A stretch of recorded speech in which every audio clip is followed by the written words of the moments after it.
All right. Well, welcome back to Lessons with Calvin's Son. This is lesson number 6, and I have everything written down over here because he is really chewing.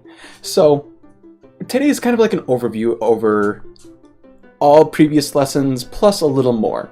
So I've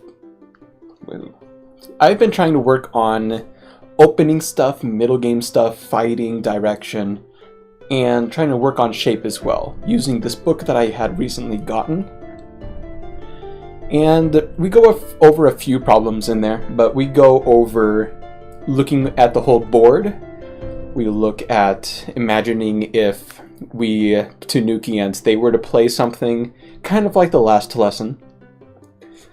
We look at what is urgent and what is big, slightly talking about it, which is what the book was about at the beginning, urgent and big, and then flexibility, which also was also brief because of how complex flexibility is. But we also talk about don't think of killing, because there was a main question in this that I wanted to figure out. What? Stop it. That I wanted to figure out. Yeah, he's just chewing on my finger. And it was answered, but the problem was I was just trying to kill. So don't try to kill. Just think about the profit, how you can benefit from it, and all these other things. But those are the main points in this lesson for today. And we likely, because of things going on, most likely will not have a lesson on the 24th or 31st. I don't want to go for next week because that would be too soon. So instead, I'm going to work on the 24th or 31st, I'm going to upload a video for Patreon regarding a pro study, because I want to be able to use my board a little more often. And Calvin is going to look into what possible pros fit my style best, because I've tried looking at multiple different pros and just haven't really found the right one for me yet. So I'm gonna wait on to hear back from him about that, and otherwise that's all I have to say. And here is the lesson. You just love chewing on my hand, don't you? It's okay, I got you. See, everyone loves you. Yeah. Everyone loves you. Say hi to everyone. It's okay. Say hi. Alright. Anyway, the lesson. Like I mentioned before, I was getting the book, the Graded Go Problems for Dawn Players, 256 opening and middle game problems, and since I've been looking at it, the whole 1 step backwards, 2 steps forward thing, or the bow and arrow, you have to go backwards to go forward. I'm obviously in that back point right now, trying to apply things and kind of not doing as well as I normally would, because I'm trying to work things out in the opening. But I got to, after 50 problems in the book, well, the first 50 are about urgent and big moves, and then the second 50 for the opening is all about flexibility. But there almost seems like there's absolutely no difference between the two, so that's one of the things I wanted to look at. On KGS, I do have, you're already in it, some of the problems that I had, in those regards.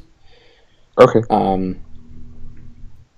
But, yeah, just checking up on the few questions I had with that, and, yeah. Flexibility. Shape is also something I kind of just want to go over a little bit of, even if it's just basics or if it's something, because I feel like shape is another major problem as to why I'm not doing very well after all the things that I've been applying.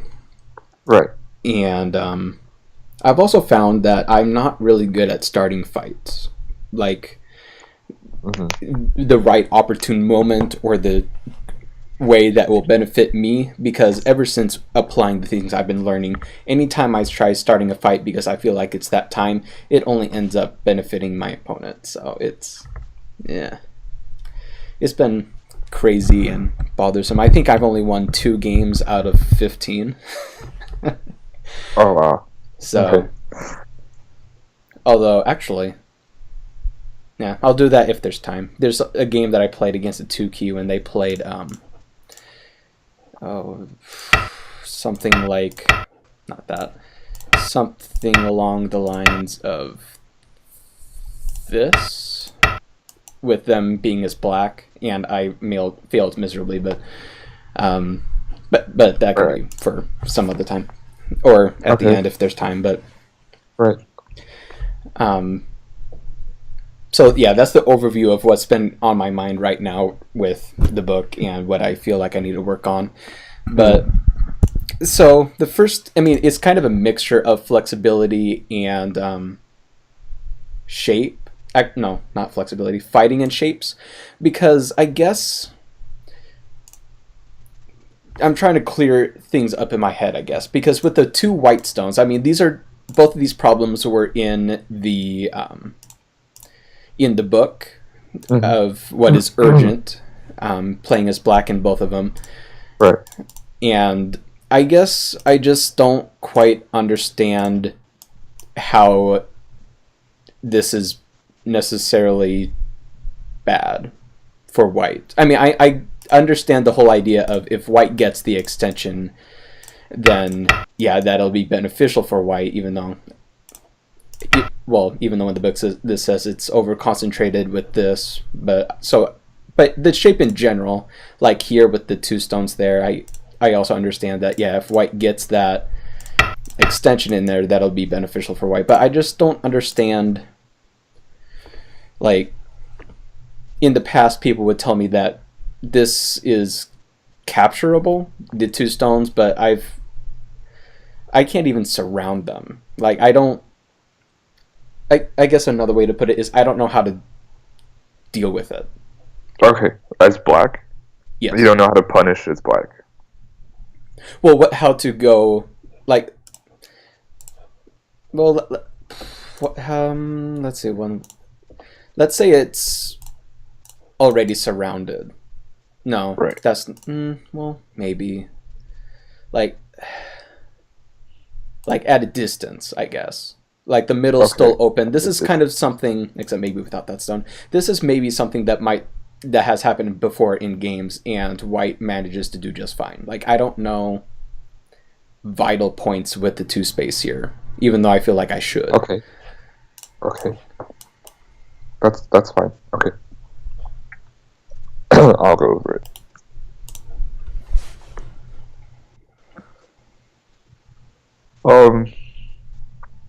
So there's 2 scenarios. Only these 2 scenarios? Nothing else? Oh, there's I mean, it gives 4 options. Oh, that was just another one. I mean, okay. Yeah. But like for this one, let's see, for that one, I mean, all of them have 4 different options. Let's see if I can find that one again. Let's see. It's the one with the 2 space jumps. Then again, all the ones that I mean, that was another one, but let's see. 2 space, 2 space, 2 space, 2 space, 2 space, 2 space, 2 space, 2 space, 2 space. That one. I might have found the other one. Let's see, where's this one again? Oh, here we go. Okay, so for here, the other options. Let's see, the options were. Actually, what was it before? There was.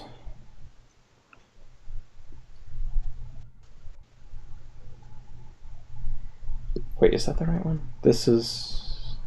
Oh, never mind, that's the wrong one. Where? Crap, where is it? That's fine. No, I might have passed it.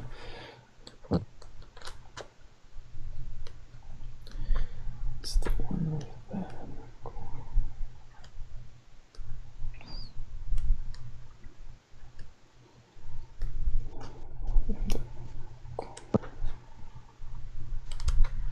Corner.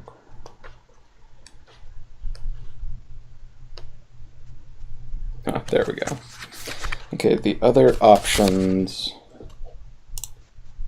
were for black, we've got this, we've got this, we've got this, and we've got this. Okay.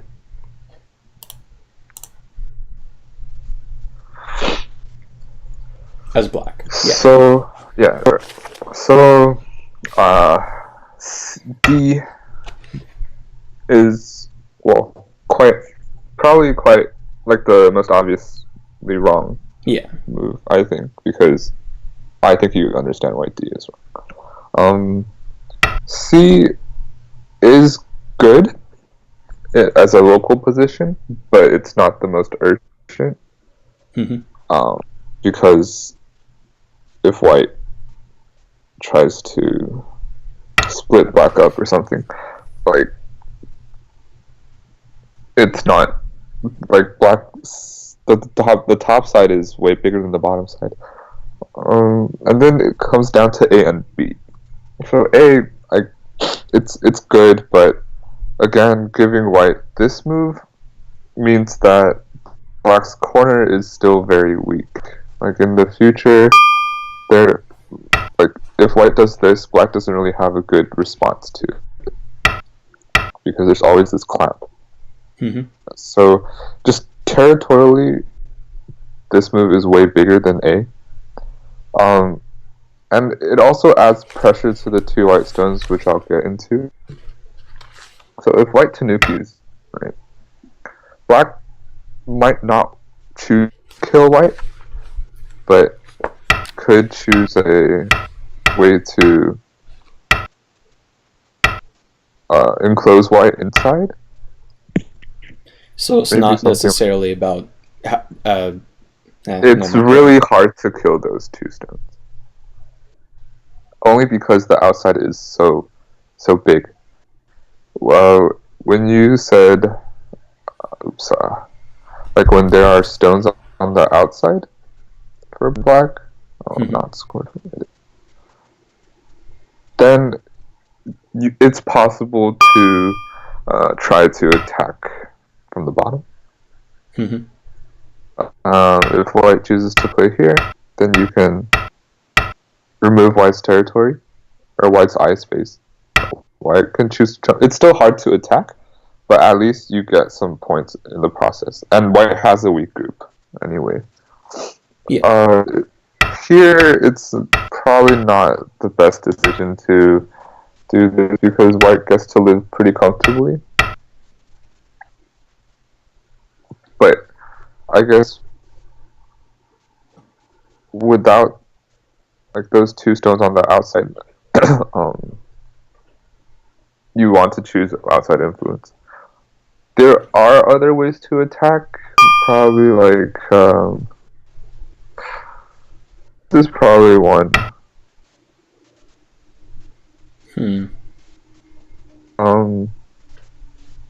If I choose to jump, you can peep. Or even play something like this. So if white chooses to do this, my internet's kind of slow. So this is obviously a very good shape for black. Okay. If white chooses to block, then you get this very good shape for black. And although white is, definitely alive, you can see that P10 right now has a very low efficiency. And even if black plays here, white's still not technically alive. And he spent so many moves killing two stones. So this is a big victory for black. So that's another way to attack.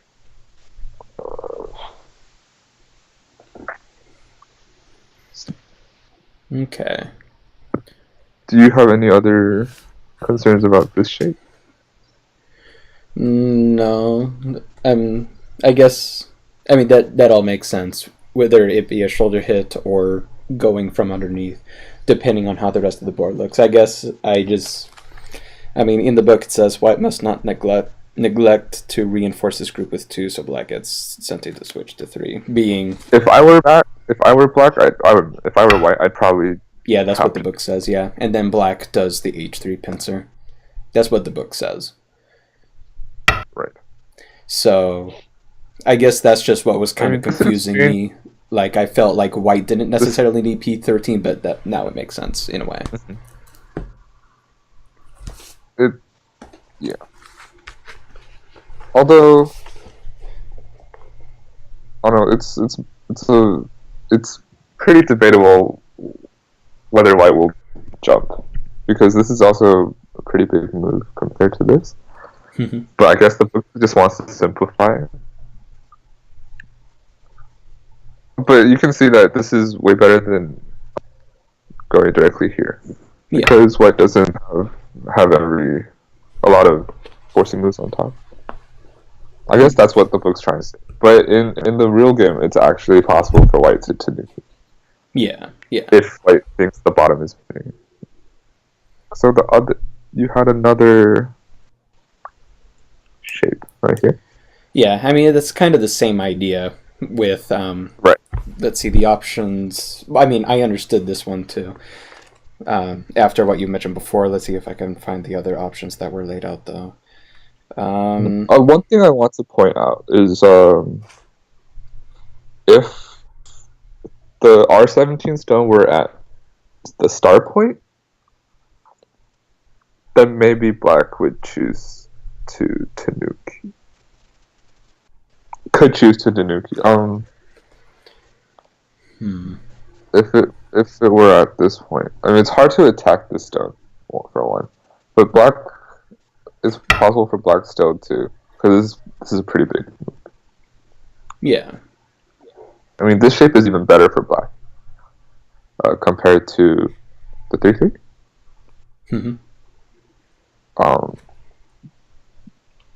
So in the case of the start point, black might choose Shinuki, but overall, this move is still pretty big. Yeah. Okay, let's go to this one.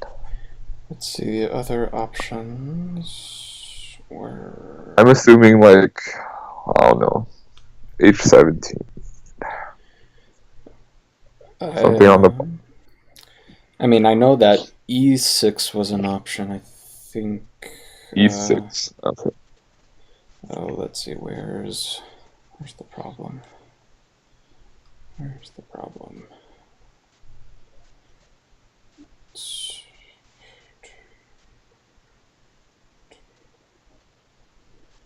not that one.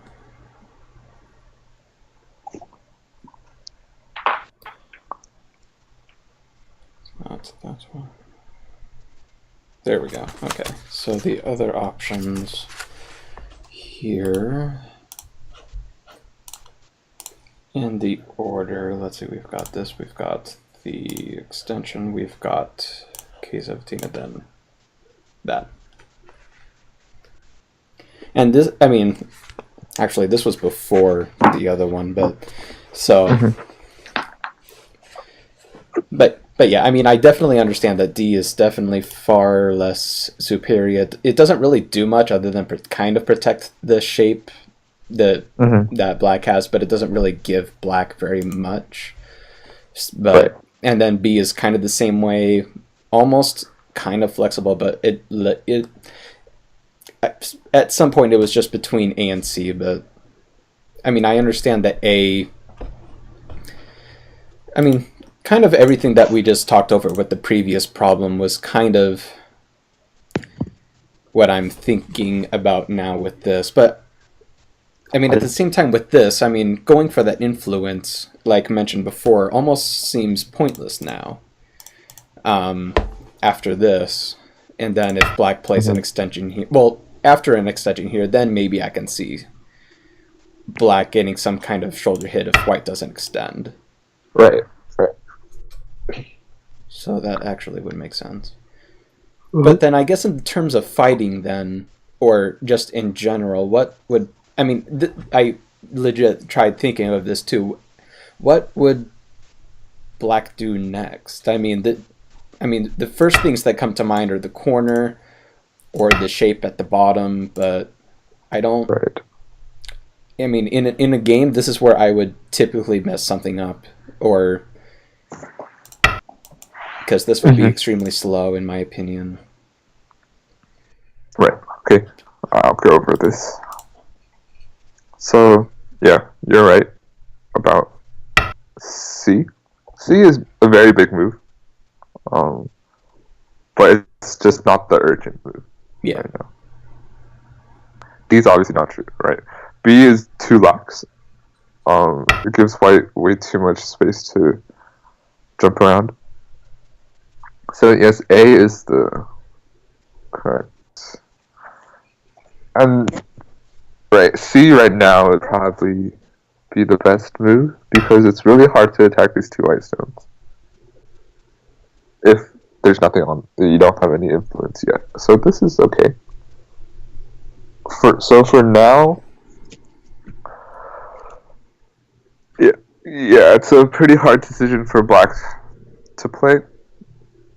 If you want to play very solid, you can choose to come back to this jump. Because one, it kind of flattens white out on the bottom side, and two, it strengthens your own left side. So this is a very solid move. If you're territory based, you may choose to play just a 3-3 because it's so big. True. Maybe something like this. You know. Yeah. If you want the 3-3. I don't know. Well, something like this. Normally I would take a 3-3, yeah. I guess. The 3-3 is a pretty big, yeah. Yeah, I guess it's whenever I'm. In a way, I guess one way to put it is when it comes to the D10 C6 extension, having that shape there and then going into a 3-3, I've always felt, well, in this scenario, it just, I don't know. I mean, in a way, I can understand that the corner is extremely big, and the it does upper group, destroy your side. Yeah, It does destroy your left, the side, but not. I don't think it's as big as the corner. But if you really want to protect your side, you can. I don't know. This is also a move. yeah, that's true. Although you do give white some,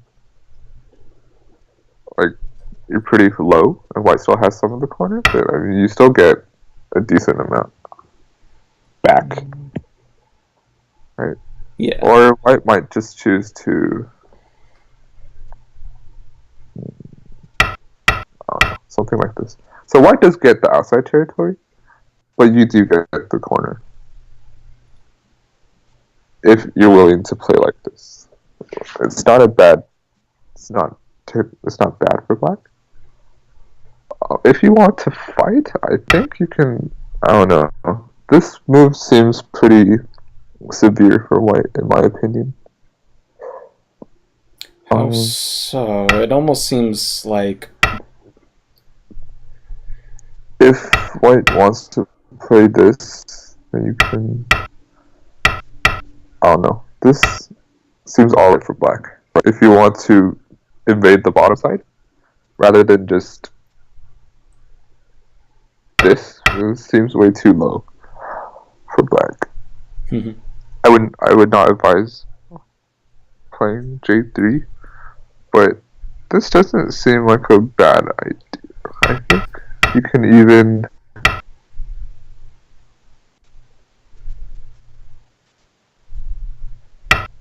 try something like this,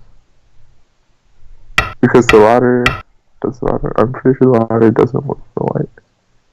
Yeah, so, but this is more fighting, and it's harder to explain what the best moves are in this case.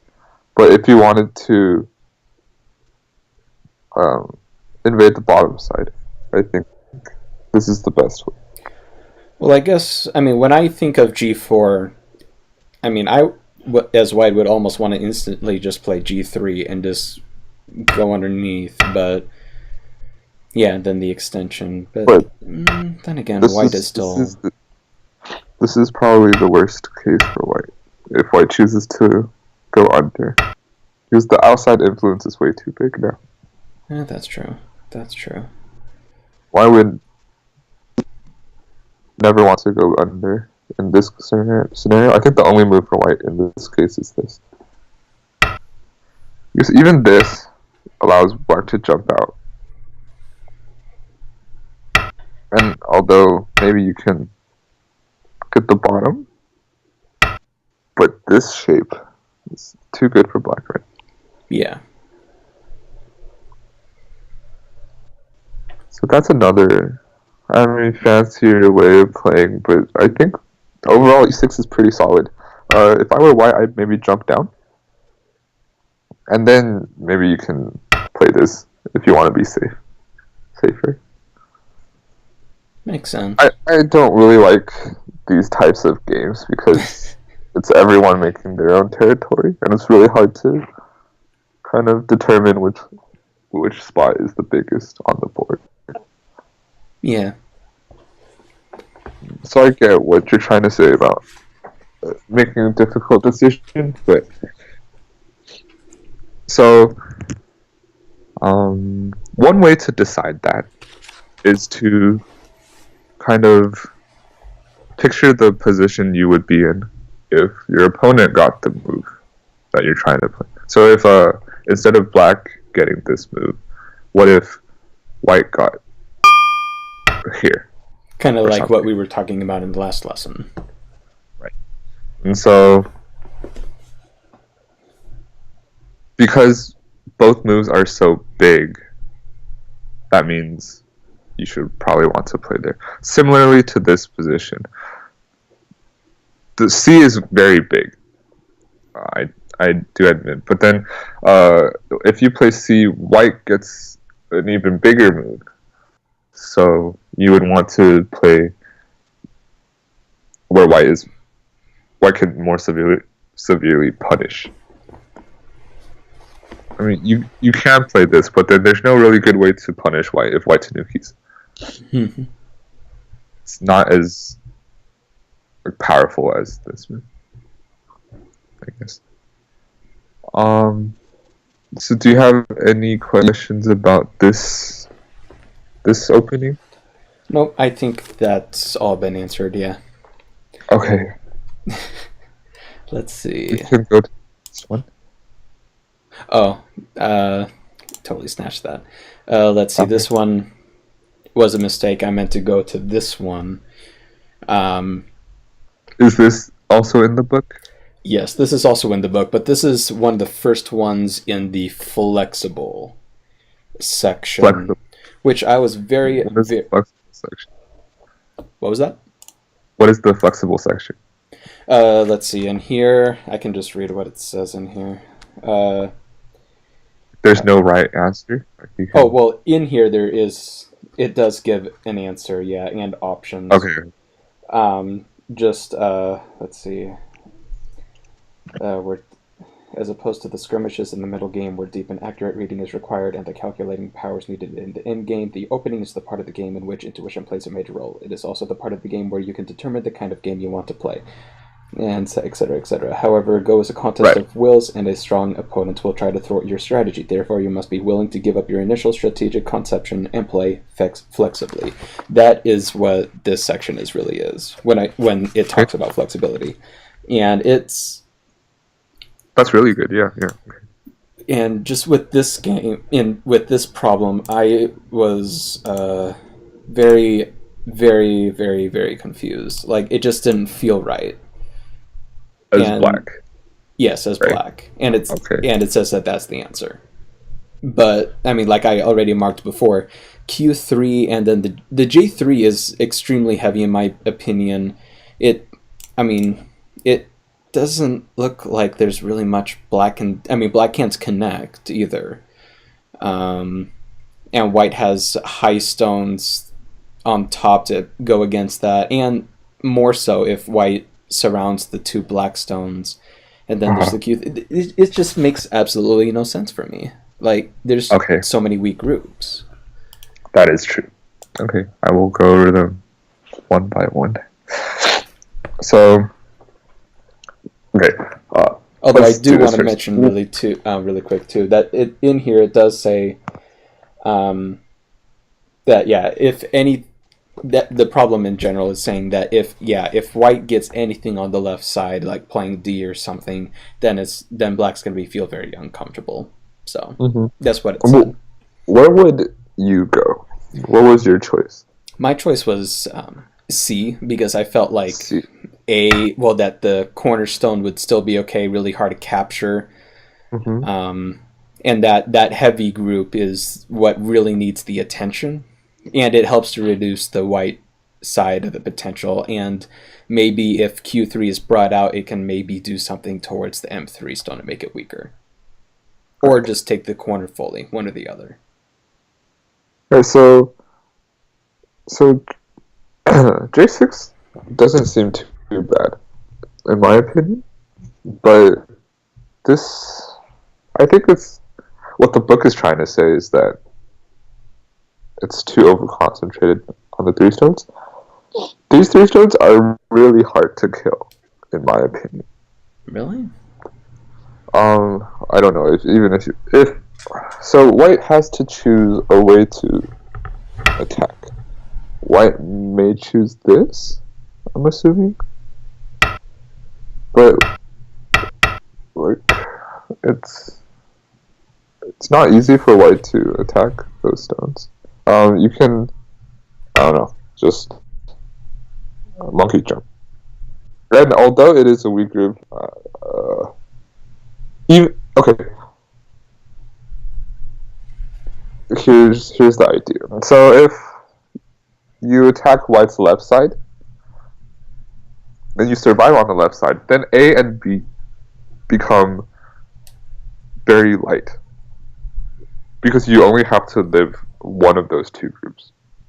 If white chooses to attack this side, you may just simply choose to run out this side. If white chooses to kill the B stone, you can jump out.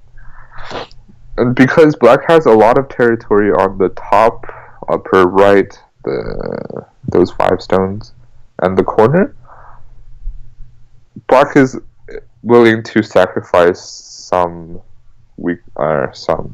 on the bottom side in exchange.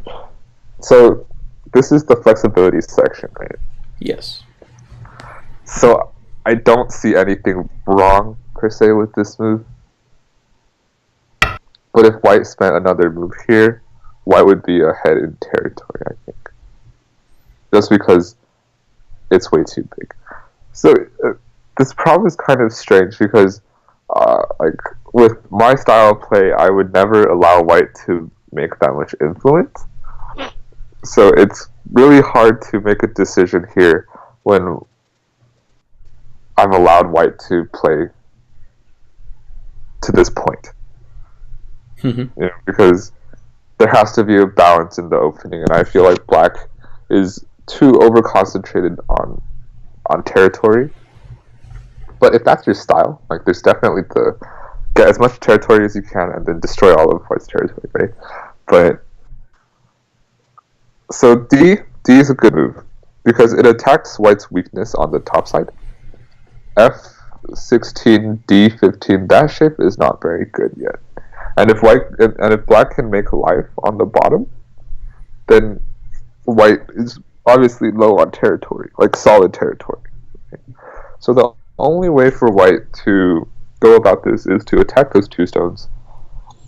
But it's very hard to attack. Like this is probably Sente, and then you can probably get something here. Like this is really difficult to accomplish.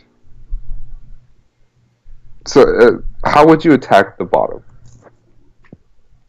What would you choose to do here? Yeah, like you had pointed out, I would do something like this. Okay, here? Okay. Black can sacrifice Q3 to gain some influence.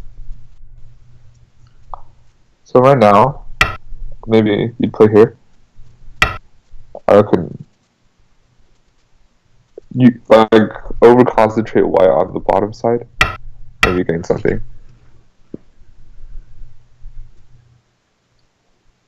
If white chooses to kill those 3 stones, I can give them up. They're not too big.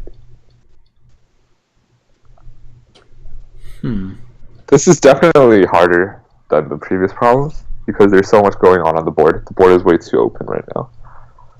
Yeah, the first 2 problems that I showed, they were earlier in the book. And, I mean, it clearly states that everything earlier in the book is 1 Dawnish. I see. So this is a definitely harder decision to make. I can argue a point for each of these moves. Maybe not B, but A, I feel is pretty solid because the corner is very big. But if you do this, you might give white too much potential. So I can see why A and B might not be the correct positions. C is probably the one I'm thinking is the best. But in this case, it almost seems like a dame. Like, it's not gaining any territory. It's not destroying much territory. It's merely for the sake of strengthening your own group.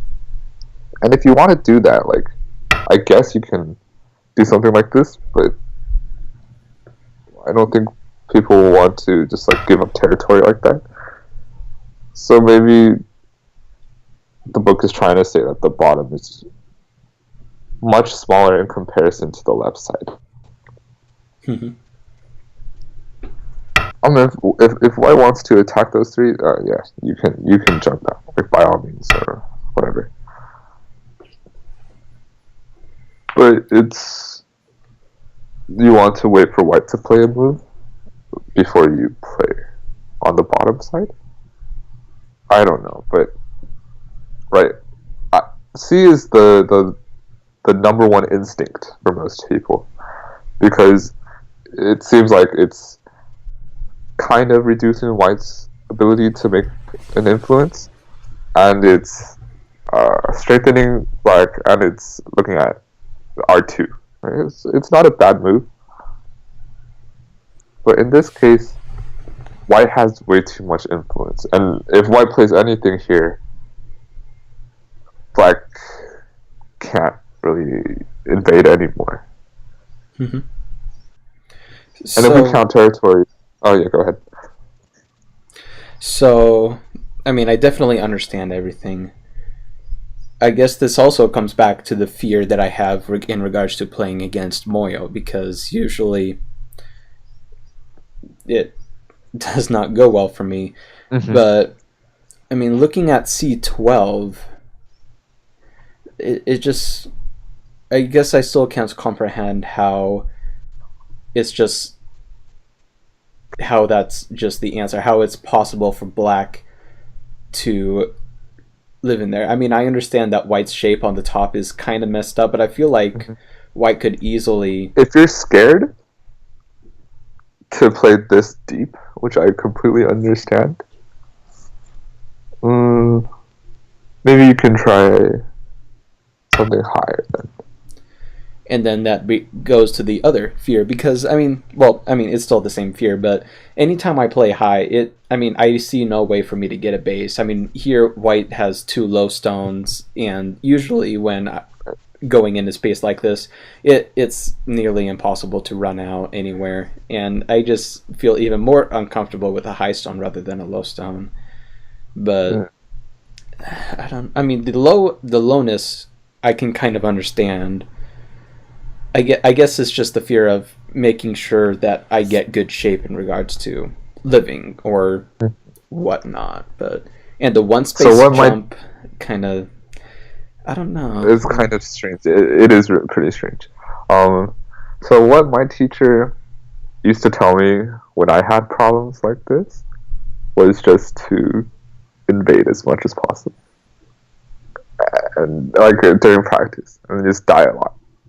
And once you die a lot, you know how to live. That's what my teacher told me, like pretty much verbatim. Um, I still have some anxiety against Moyo, but I feel like when you reach Haidon, Moyos are so easily taken advantage of and so high risk that no one really wants to play them anymore. And like when I see this position on the board, I'm just thinking Black chose too much territory. Mm-hmm. I'm assuming the top side kind of, I don't know, probably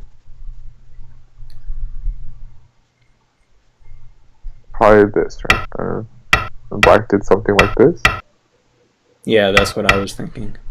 So, one, when Black sees such a big potential on the right side, Black probably would choose to play something higher, right?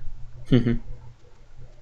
Just, it's so much better shape than this one, allowing White to extend like this. So I think it's really hard for White to reach a position like this. Oh, but I mean, if it reaches this point, then I would advise to just don't be afraid to die, because like I've died too many times, like invading a Mario and like, oh, I died, and I resign, and I just play another one, like because that's the only way you'll learn how to really live. Like if you constantly have this fear of, if I play high, like my base gets taken away. If I play low, I might die. Then you'll never want to invade a Mario. Mm-hmm. You'll always want to play on the outskirts. And I mean, if White were, I don't know, meaner, he might not even,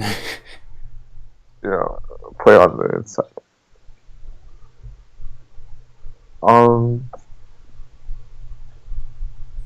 Yeah, I don't think it's good to be afraid to die. As strange as that may sound. I mean, it makes sense. It makes sense. Because otherwise, whenever you meet someone playing Mario, then you're just... It's basically territory for them if you don't want to invade. Mm-hmm.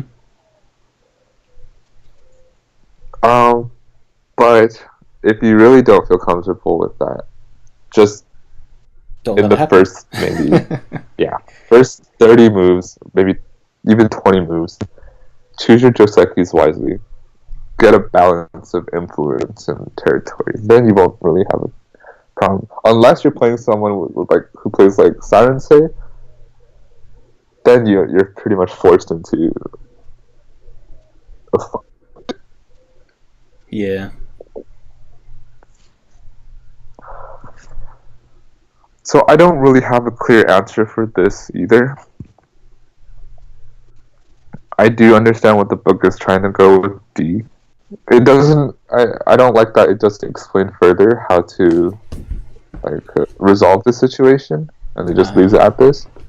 But like, the general idea is Black wants to just completely wreck White's influence, which leaves White with pretty much no territory, right? And then White will have to be forced to attack the bottom, and the bottom A or B, if you live one group, is probably enough.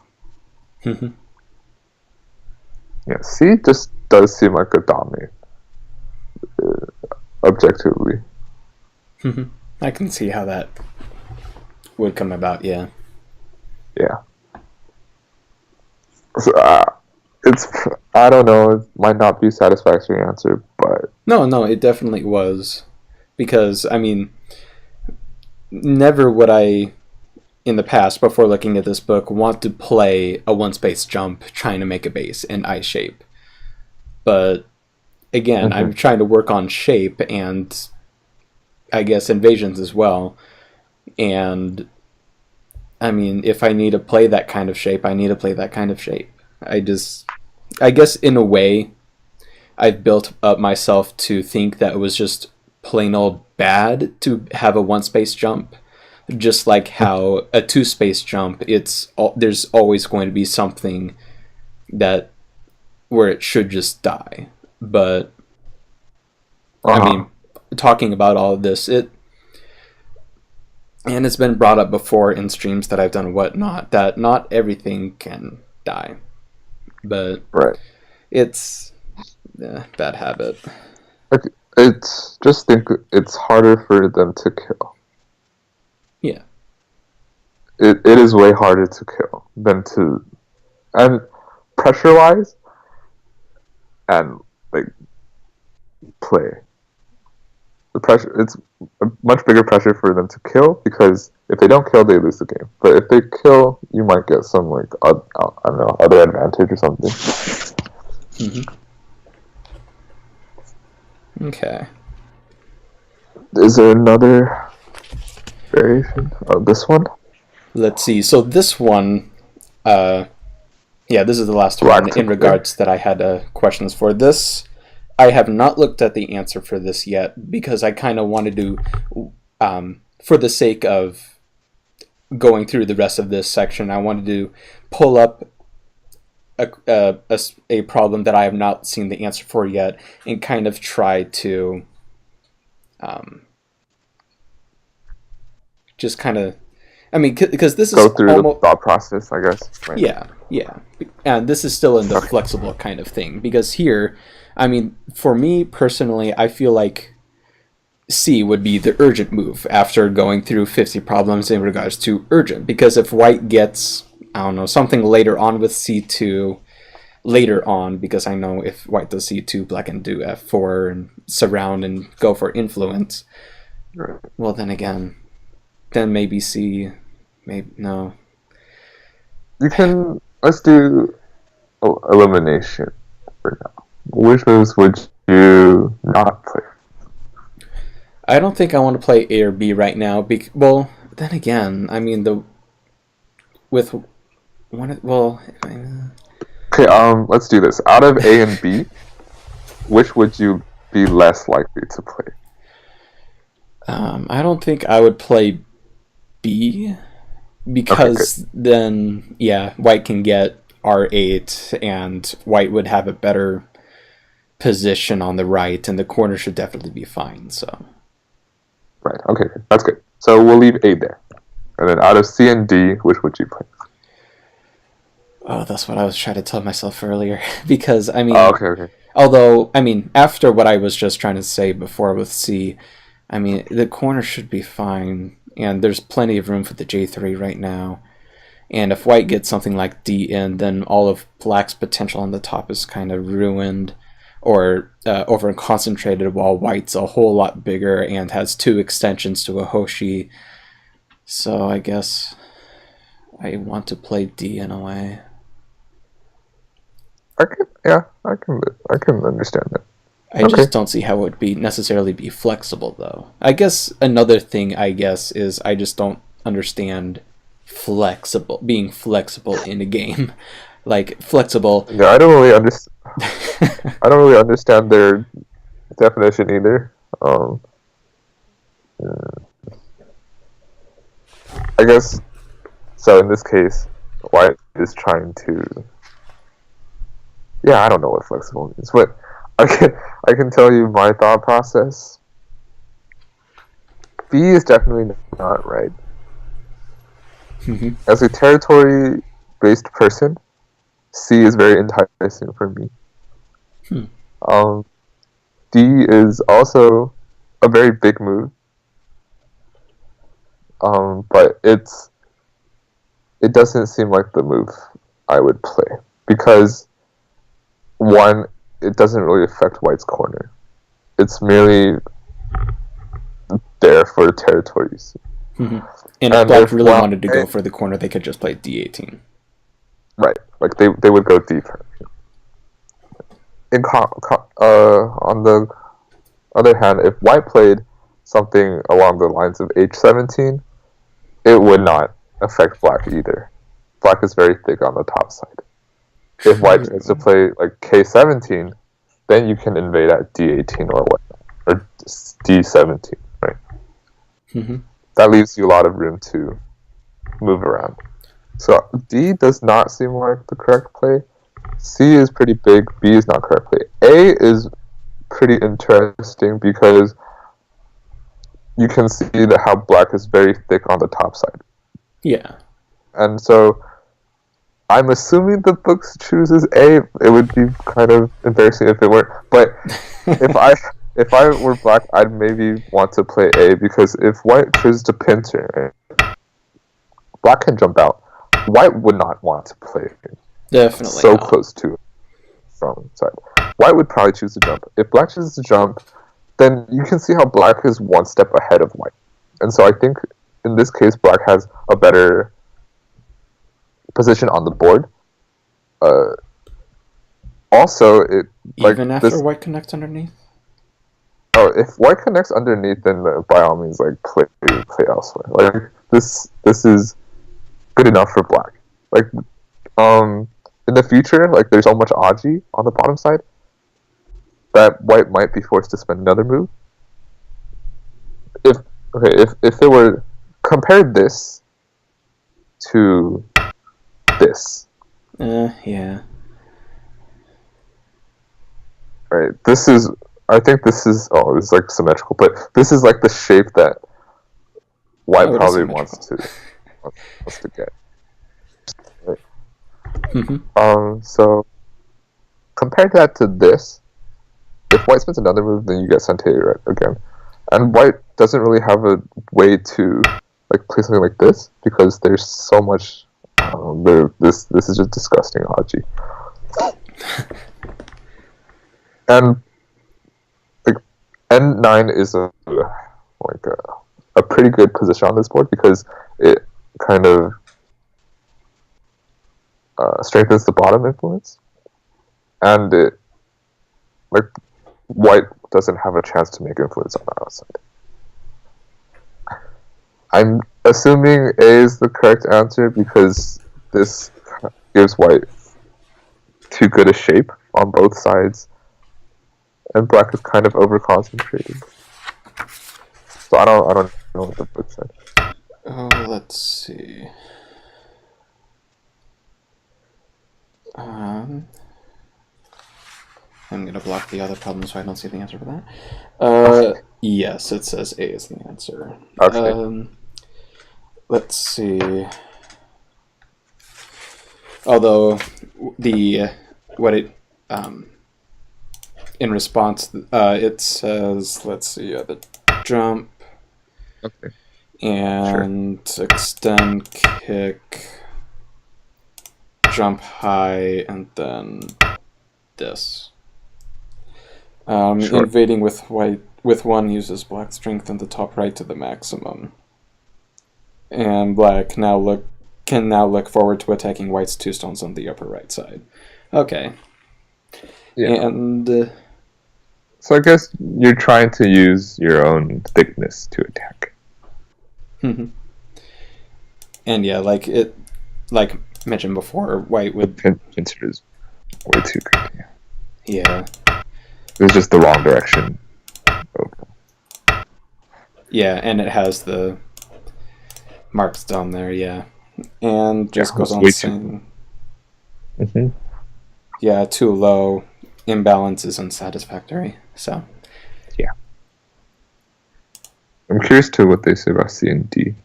They don't. Anytime for any of these problems, it only goes over the correct answer and then one of the others. Oh, that's lame. Okay. Yeah. I guess they think the right side is way too urgent to play elsewhere. Yeah. Okay. So I guess one way then... Well, actually... I mean, my reading... I mean, seeing how I don't know.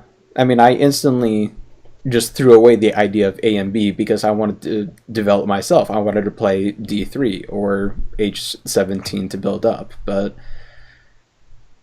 because a lot of people told me that I worry about my opponents so much and how much they're building, and then I don't build up myself. But then when I build myself up, people are telling me that I'm not worrying about their influence that they're building or whatnot. So I guess that's kind of been blocking me as well. That's a pretty fine line. If you played D3, in this case, I wouldn't say anything. I wouldn't. Yeah, you can play D3. It's pretty big. If you played H17, it would be a little issue because it's not very big. But yeah, if you played D3, I wouldn't say anything about this because, to be honest, if I like spent 1 second on like in this situation, I'd probably play D3. This is not the first thing that comes to mind, but after like looking at it more closely, it does seem like a powerful move. Mm-hmm. Because there's kind of no real good response for white to play. Like what they said in the game, this is pretty good shape for black, and it kind of this is the game I prefer. It's not where like people make 2-space jumps and then end game. Like this is more a little fighting pattern. And oftentimes fighting patterns are easier to find like urgent spots than if the game kind of went on like this, and I don't know, black might choose to play this or something. Like there are so many possibilities in that case. Whereas for this one, like I guess white probably wants to jump out or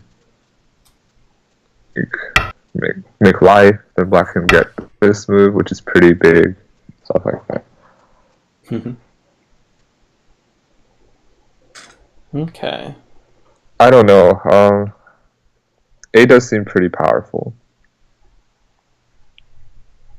but in general, like when you say people tell you opposing things,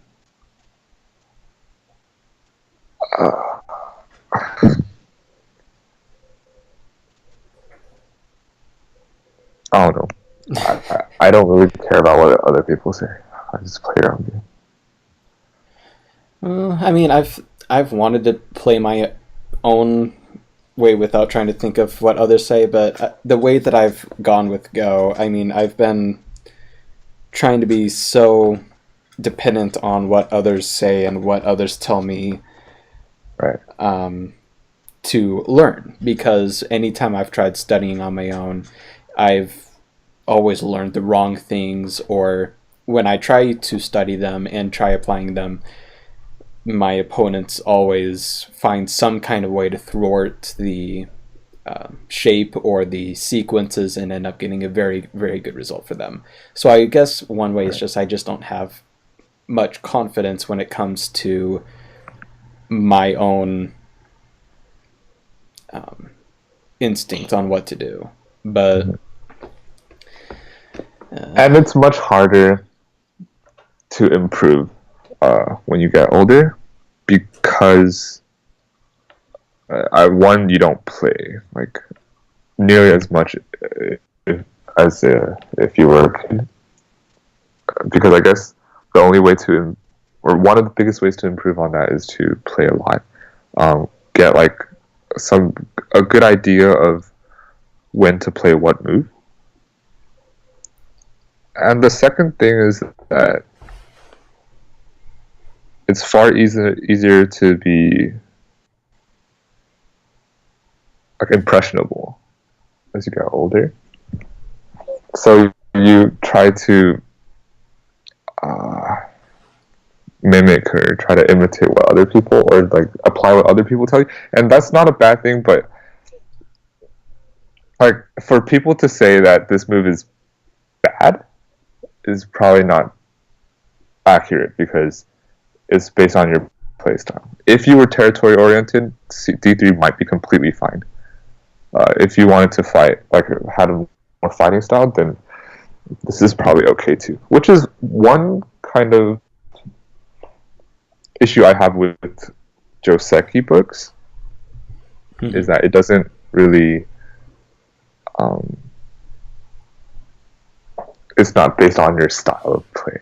It's the probably objectively best move, and sometimes that might not be comfortable for some people to play. Yeah.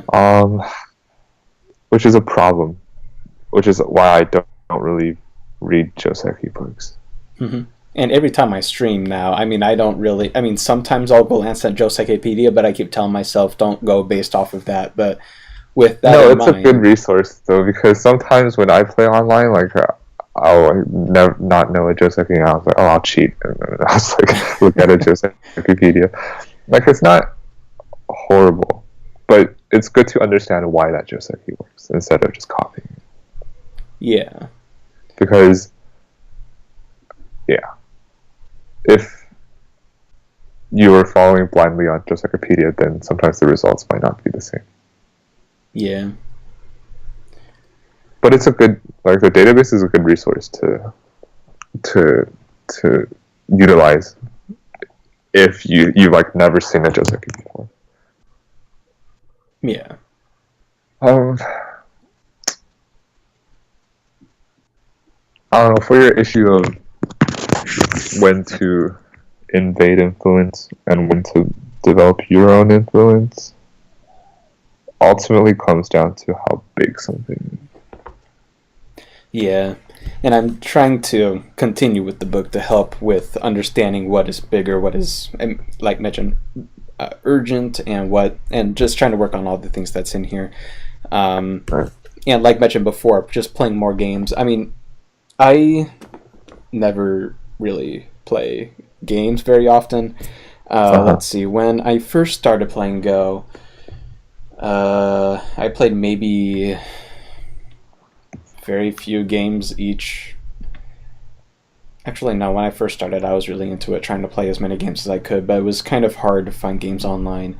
But then I stopped for 6 months because of a girl, because, you know. Right. And then that's also a reason why people don't improve as much when they get older. Yeah. I mean, if I met a girl that was interested in Go or knew Go, then that would be great. I could play more games, but right. What are the chances? Yeah. But then when I got back into playing Go, I still hardly played very many games. I mean, definitely 100 a year, at least. Oh, that's not bad. Yeah, that's not bad. But since I've started college, let's see, right, in 2014 summer, since about then I've played very little, unless it was on stream, and now it's at a point where I don't really have time to play unless it's on a stream. Right. And when I stream, it's on Saturdays and Sundays, or if not Saturday, then Friday.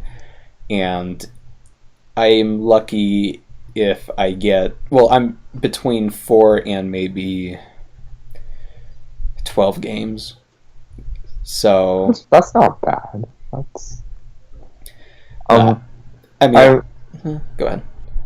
But the problem with playing a lot of games at once is that if you make a mistake or you have a good wrong mindset, you go down that mindset for each game. So I understand completely how college kind of like doesn't allow you to play a lot. So it's kind of difficult to apply what you've learned, or I don't know. Yeah. And the same happened for me. Like, after college, I probably didn't play Go. Like, I play like 3 games a year or something. And then, like, my strength dropped so much to the point where, like, now I'm trying to play more. I mean, I'm not back in college right now, but I will be Right, this summer. but But I've been doing other things that are taking up my time. So it's same kind of idea. Yeah. I mean, life still happens, right? So Yeah. you can't, unless you want to like go pro, you don't really have a choice but to make Go as a hobby. Yeah. I mean, I definitely want to go pro, but like it's, I don't know, going pro. You could cut this out, but going pro in like the U.S. is completely different than going pro in like Asia. yeah. I'm not trying to like diss the American pro system, but like the mindset you go into it and just like the atmosphere is completely different.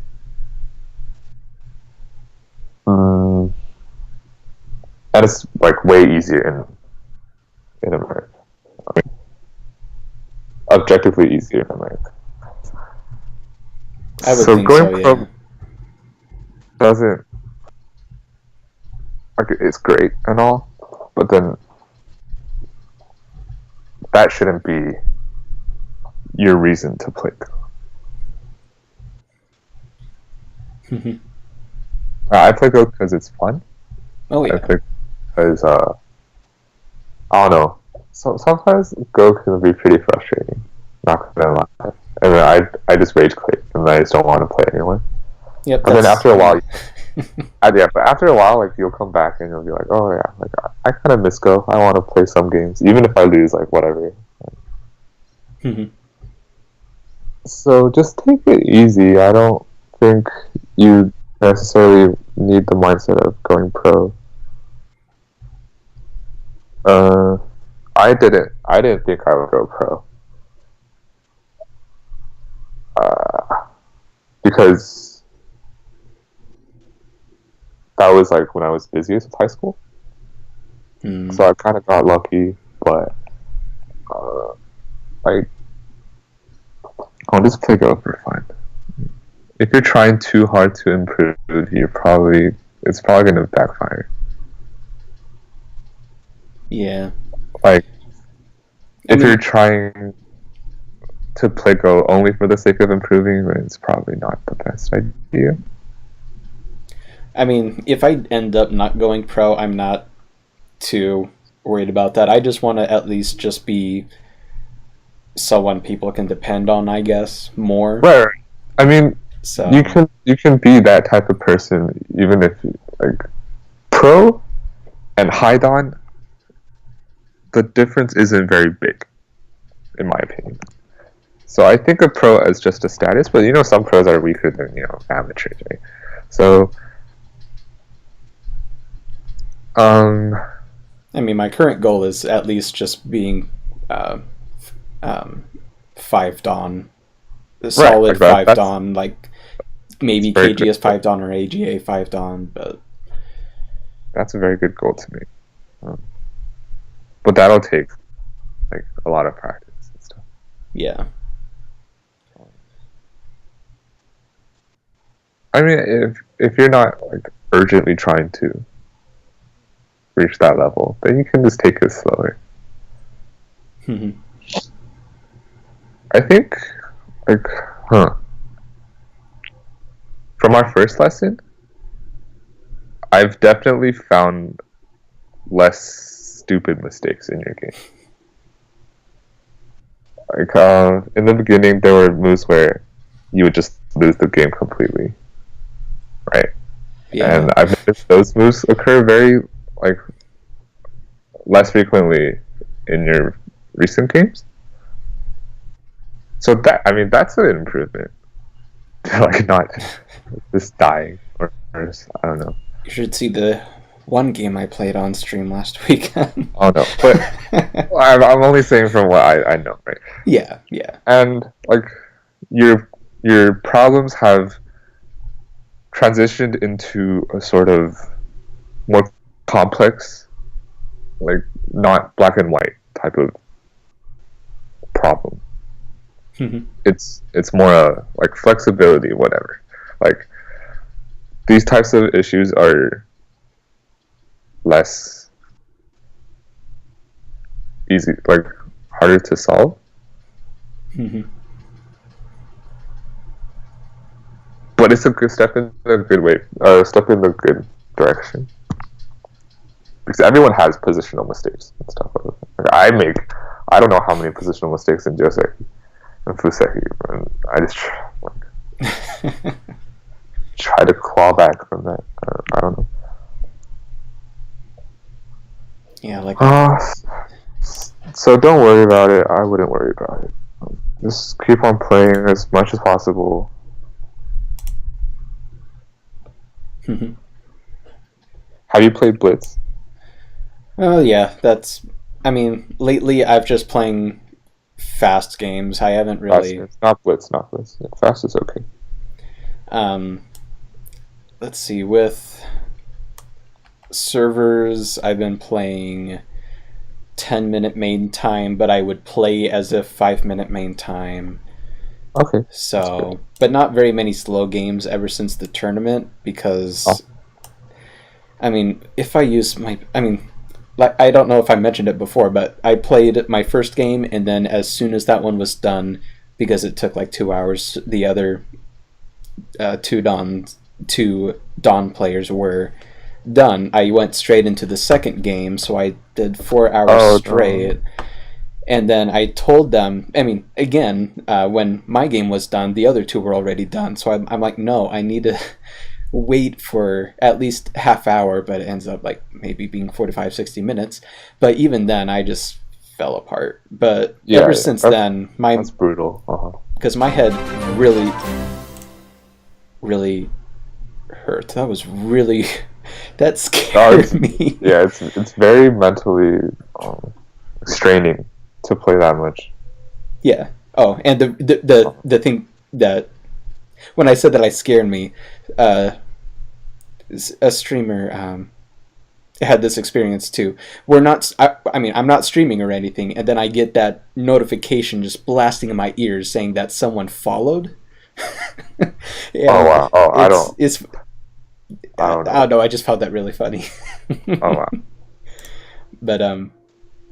But yeah, it really, really hurt my head. I had trouble sleeping because of how much pain I was in. Oh wow! But that's an issue. Yeah, but yeah, because of that, I just fall apart after being in such a high intensity situation. Yeah, and it's because because of that, I just haven't really played slow that's games. Fine. You can take it easy. Yeah.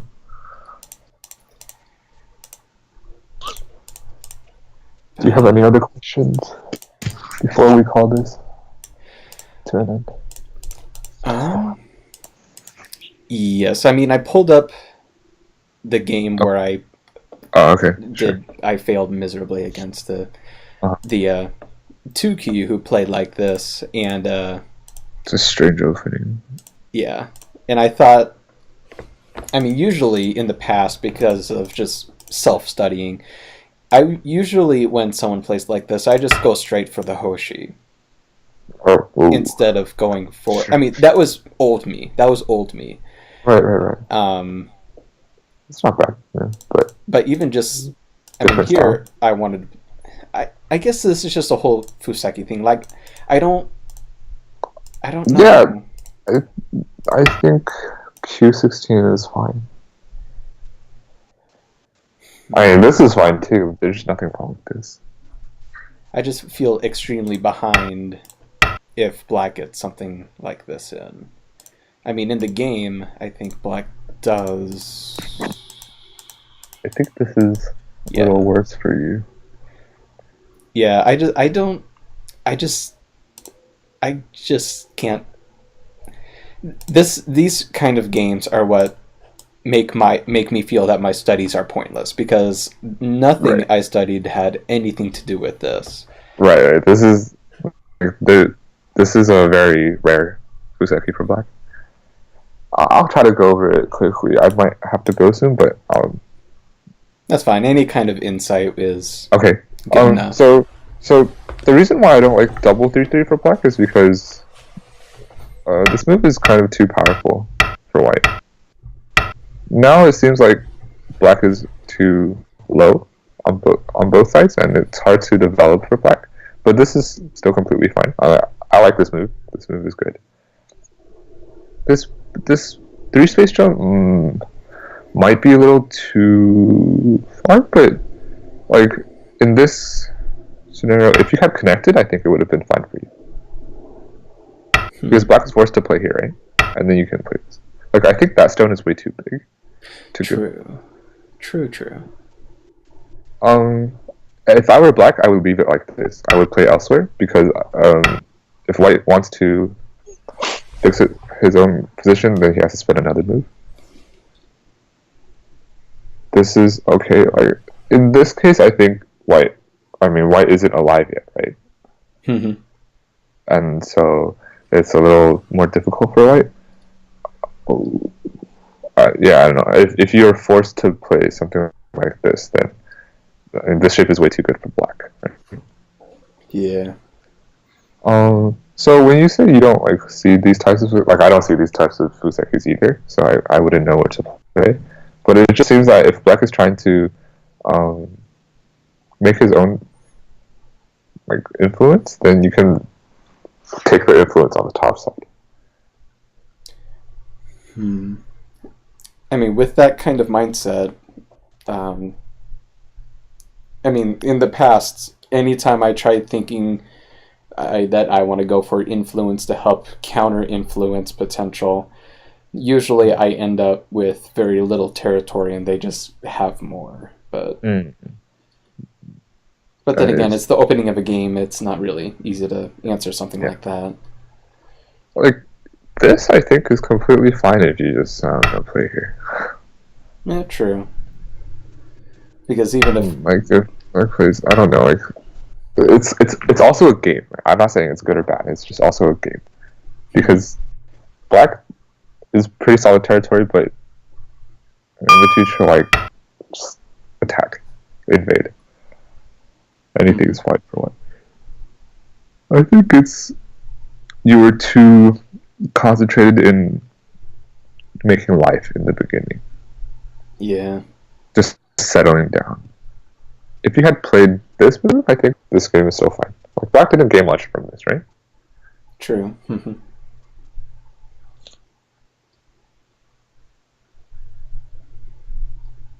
If you're worried, maybe even here. Because the follow-up is a pretty good shape for white. And if black plays something like this, you can jump. If you're afraid of any influence. True. But low is still fine. But I'm assuming, like, what you're scared of is if black makes too much territory on, like, the influence on the bottom side. So if you're scared of that, you can sometimes choose to play something like this. Okay. Yeah.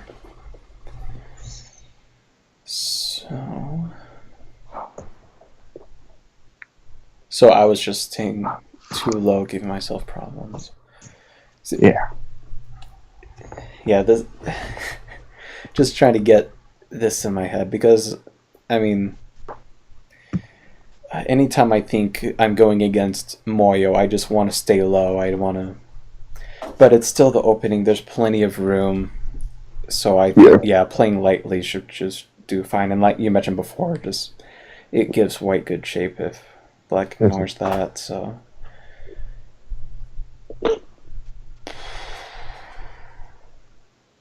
But yeah, it's a lot to take in. Yeah, it's a lot to take in. He made a hole in my glove. But oh well. I mean, these are technically tech gloves, but I haven't really been using it. So, thank you so much for watching. I hope you were able to learn something from this lesson today. And I will see you on Sundays at the usual time, about starting between 6 and 7:30 Mountain Daylight Time, GMT -7, or the next Patreon video, which will be on the 24th or 31st, in regards to doing a pro study. And I will see you then. Later.